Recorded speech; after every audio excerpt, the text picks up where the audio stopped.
उनका कहना है कि तेजस्वी के पीएस ने ही गेस्ट हाउस में आरोपियों के कमरे बुक कराए थे। तो अगर तेजस्वी यादव के पीएस के तार जुड़ रहे हैं तो जाहिर है कि तेजस्वी यादव भी इसमें शामिल हो सकते हैं। ऐसे में बिहार के उप मुख्यमंत्री ने क्या कुछ कहा, आइए एक बार आपको सुना देते हैं विजय कुमार सिन्हा ने क्या कहा इसे लेकर, क्योंकि उन्होंने सीधे आरोप लगाया है तेजस्वी पर, क्योंकि उन्हीं के पीएस ने गेस्ट हाउस में आरोपियों के कमरे बुक कराए थे, जिन्होंने इस बात को कन्फेस किया है कि वे इससे मामले से जुड़े हुए हैं। 1 मई को तेजस्वी यादव के आप सचिव प्रीतम कुमार के मोबाइल नंबर से रात्रि 9:07 में पथ निर्माण विभाग में कार्यरत प्रदीप कुमार के मोबाइल नंबर पर NHI गेस्ट हाउस में सिकंदर कुमार यादवेंदु के लिए कमरे की बुकिंग कराने के लिए फोन आया था। उस दिन प्रदीप कुमार इस पर कोई संज्ञान नहीं लिया। इस बार पथ निर्माण विभाग में कार्यरत प्रदीप कुमार द्वारा NHI के गेस्ट हाउस में सिकंदर कुमार के नाम से बुकिंग के लिए पदस्थापित कनीय अभियंता को व्हाट्सएप पर मैसेज भेज दिया।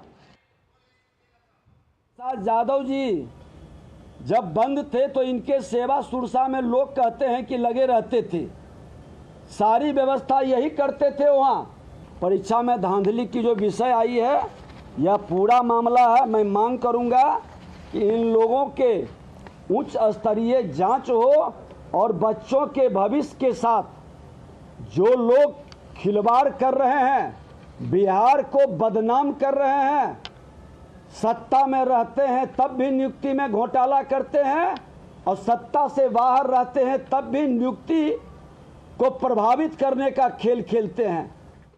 तो विजय कुमार सिन्हा का बड़ा आरोप है ये कि तेजस्वी यादव के दफ्तर से ही फोन गया था कि आरोपियों का कमरा बुक कराया जाए। इस वक्त पटना से सीधे हमारे संवाददाता मधुरेश नारायण हमारे साथ जुड़ रहे हैं।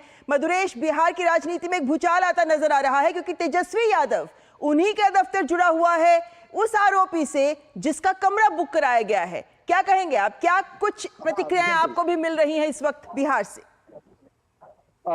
5 मई को जब नीट की परीक्षा आयोजित की गई थी, उसके बाद ये बात सामने आई कि जो पेपर प्रश्न पत्र थे वो लीक हो गए हैं। इसके बाद जो विपक्ष था वो सीधे सीधे हमलावर हो गया था सरकार पे, लेकिन अब जो पूरा पासा था वो बिल्कुल पलट सा गया है। और अब जो उप मुख्यमंत्री हैं विजय सिन्हा हैं, वो ये कह रहे हैं कि जो वो दावा कर रहे हैं कि जो ये परीक्षा लीक के जो तार हैं वो सीधे सीधे तेजस्वी यादव तक जा रहे हैं। और जो उनके आप सचिव जो हैं प्रीतम कुमार, उनके कहने पर एक NHAI का जो गेस्ट हाउस है वो बुक किया गया था और वहीं पे जो एक आरोपी है वो रह करके उसने जो आंसर थे उसको रटा था। ये उप मुख्यमंत्री का ये आरोप है। और इसके बाद से जो पूरी तरीके से जो राजनीति है बिहार की वो गर्म हो गई है। हालांकि इस बीच जो राजद की तरफ से है वो लगातार ये दावा किया जा रहा है कि सरकार के ये जो आरोप है ये बेबुनियाद है। और ये हालांकि जो पूरा मामला है वो बिहार की आर्थिक आपराधिक इकाई के द्वारा अभी जांच किया जा रहा है। और इस मामले में जो केंद्र सरकार की तरफ से भी जो अभी तक की फाइंडिंग्स हुई है उसकी रिपोर्ट मांगी गई है, जिसपे आगे का फैसला लिया जाए। जी मधुरेश, ऐसे में क्या ये भी कह सकते हैं कि राजनीतिक आरोप प्रत्यारोप का दौर अब आने वाले दिनों में और देखा जा सकता है, क्योंकि एक और राजद की ओर से तो जो बात कही गई वो एक तरफ है, बीजेपी लगातार हमलावर है, लेकिन राजद भी अपनी ओर से कुछ बातों को सामने रखने का प्रयास कर रही है। हाँ जी बिल्कुल। जो आरोप प्रत्यारोप का जो सिलसिला है वो अब बिल्कुल खुल करके शुरू हो चुका है।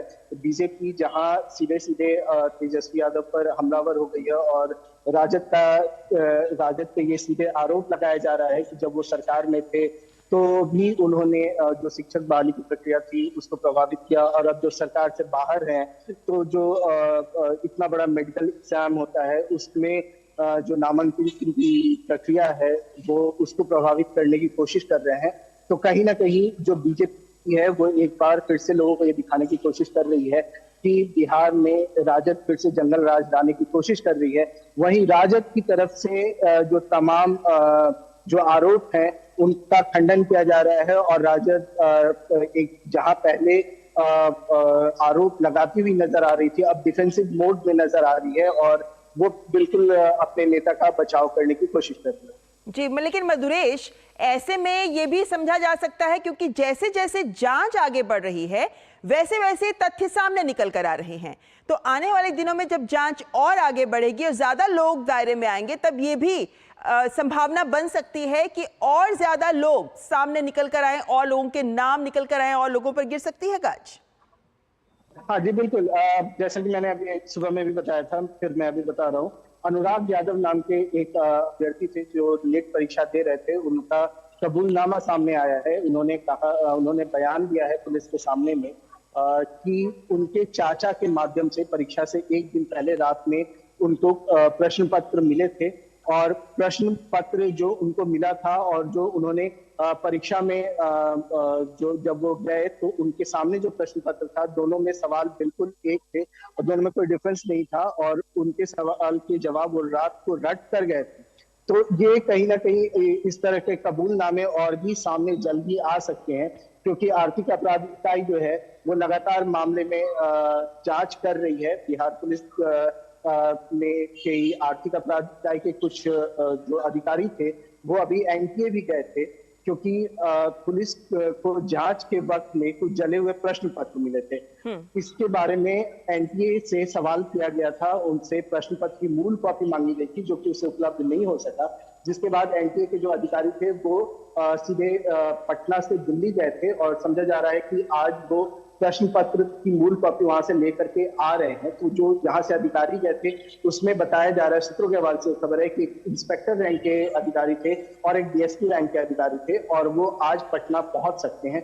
इसके बाद जो है वो जांच का जो दायरा है वो और थोड़ा फलक हो सकता है, बढ़ जाएगा। कई और लोगों के नाम भी सामने आने की पूरी उम्मीद है और जो भी फाइंडिंग्स है वो 1 से 2 दिन में आर्थिक अपराध इकाई लोग शेयर कर सकती है वो हमारे साथ। जी मधुरेश, तो यानी कह सकते हैं कि बिहार में इस मुद्दे को लेकर अब सियासत भी गर्मा गई है, लेकिन वहीं जांच भी आगे तेज रफ्तार से बढ़ रही है। तो नजर बनाए रखें। बहुत बहुत शुक्रिया मधुरेश, हमारे साथ पटना से सीधे जुड़ने के